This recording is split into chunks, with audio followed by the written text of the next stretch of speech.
Good morning, everyone. I would like to give you a brief breakdown about wave energy.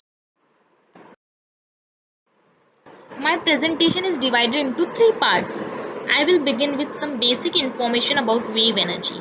Then I will look at harnessing techniques. And finally, pros and cons of wave energy. And what is the Indian scenario of wave energy technology.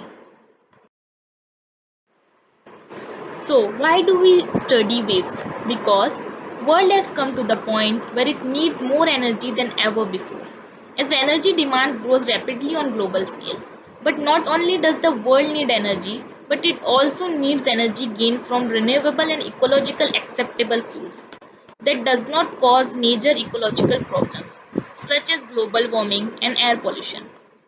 Ocean energy could well be one of these new renewable energy sources and should really play a more significant role in upcoming years.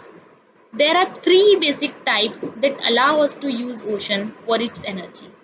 We can use the waves, ocean tidal power, and we can even use temperature differences in the water to create an energy, that is ocean thermal energy conversion. So how waves are formed? Waves are created by friction between wind and surface of water. First of all, what is wind and how is wind formed? Wind is simply the flow of huge amount of air, usually from a high pressure area to a low pressure area. It is caused by the uneven heating of the earth's surface by the sun. Because the earth's surface is made up of different types of land and water bodies, it absorbs the sun's heat at different rates. This uneven heating creates the wind.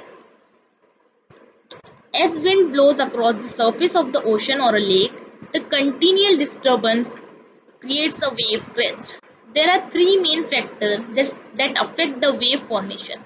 They are wind velocity, duration of the wind, and wind fetch. First, wind strength or velocity. Wind strength or velocity describe how fast wind blows on the surface of the ocean. Second, duration of the wind.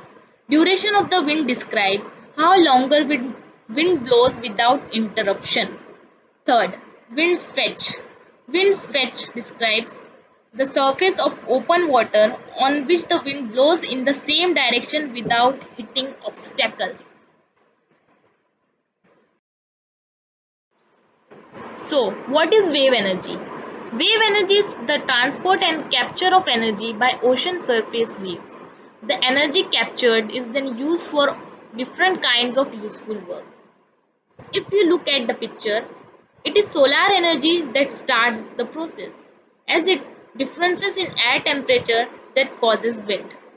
The energy that is transmitted as solar radiation from the sun to wind and finally to waves in the ocean becomes concentrated at each step of the process. This is what makes wave energy such a good potential energy source. The ocean contains huge amount of energy that we have only recently started to harness. The wave energy devices are classified as wave profile devices, oscillating water columns, and wave capture devices. Wave profile devices turn the oscillating height of the oceans into mechanical energy. Oscillating water columns convert the energy of waves into air pressure, and wave capture devices convert the energy of the waves into potential energy. Let me elaborate further on wave profile devices, oscillating water columns, and wave capture devices. First, wave profile devices. Wave profile devices are a class of wave energy devices which floats on or near to the sea surface. If the physical size of the device is very small compared to the periodic length of the wave, this type of wave energy device is called a point absorber. If a physical size of the device is larger or longer than the typical periodic wavelength, it is called a linear absorber. The main difference between two wave energy devices is how the oscillating system converts the wave energy between the absorber and reaction point. The first type of point absorber to be covered is Ocean Power Technologies Power Buoy. The point absorber buoy is an offshore wave energy converter, most of which is submerged below the water surface. A A piston-like structure moves with the rise and fall of the wave. This movement drives a generator, producing electricity which is sent to the shore by an underwater cable. So, how linear absorber works? As the wave pass along the length of the device, they cause the long cylindrical body to sag downwards into the troughs of the waves and arc upwards when the wave's cresta is passing. Connecting joints along the body of the device flex in the waves, exerting a great deal of force which is used to power a hydraulic ram at each joint. The hydraulic ram drives oil through a hydraulic motor, which drives a generator and produces the electricity. This method of wave energy conversion is currently being used by a device called the Pelamis Wave Energy Converter, developed by Pelamis Wave Power Company.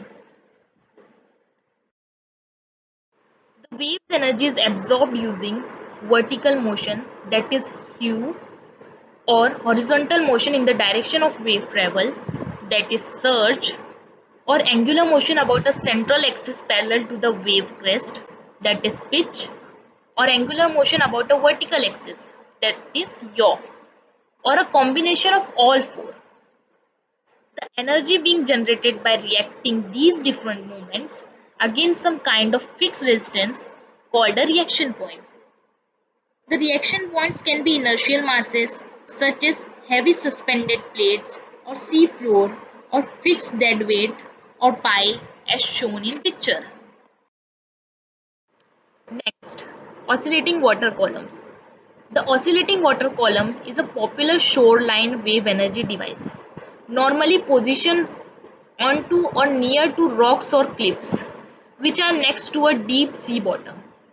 They consist of a partly submerged hollow chamber fixed directly at the shoreline, which converts wave energy into air pressure.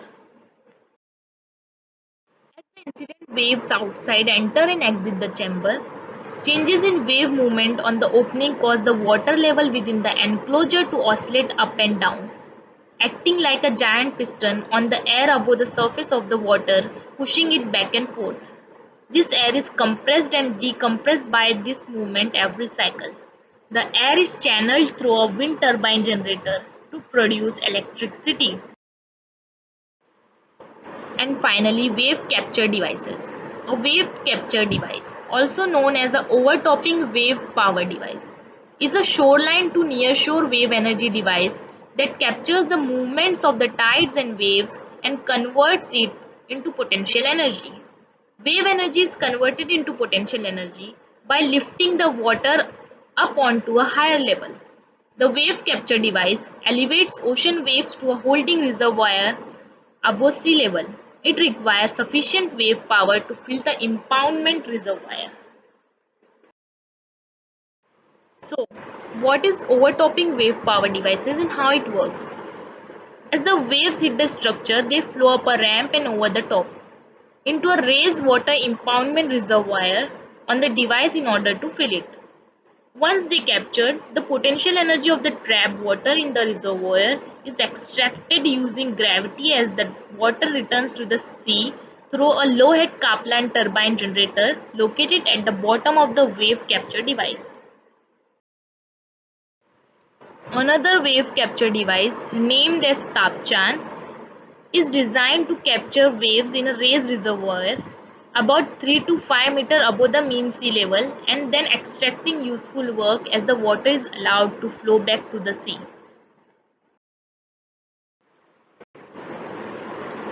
These are the advantages and disadvantages of wave energy.